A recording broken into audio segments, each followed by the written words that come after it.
பாதுகாப்பு சான்றிதழை ரயில்வே வாரியம் வழங்கியுள்ளது.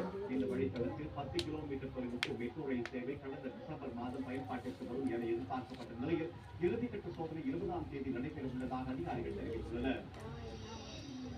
புதுச்சேரி மற்றும் காரைக்காலை சேர்ந்த 1.5 லட்சம் குடும்பங்களுக்கு பொங்கல் உதவித் தொகையாக 4000 ரூபாய் வழங்க முடிவு செய்து அனுப்பிய ஆவணங்களை அம்மாநில நிதித்துறை திருப்பி அனுப்பியதால் முதலமைச்சர் திரு ரங்கசாமிக்கு நெருக்கடி ஏற்பட்டுள்ளது.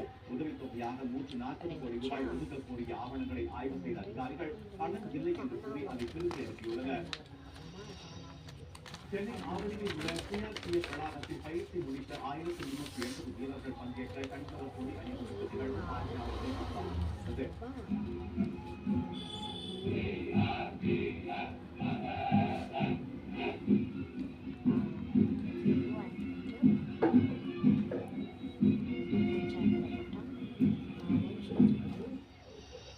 ஈரோடு மாவட்டம் அந்தியூர் அருகே பர்கூர் மலை கிராமத்தில் அந்தியூர் வட்டார அரசு ஆரம்ப சுகாதார நிலைய ஊழியர்கள் சமத்துவ பொங்கலை உற்சாகமாக கொண்டாடினர். மலைவாழ் மற்றும் பழங்குடியின பெண்களும் செவிலியர்களும் துணி அளித்து உற்சாகத்தை வெளிப்படுத்தினர்.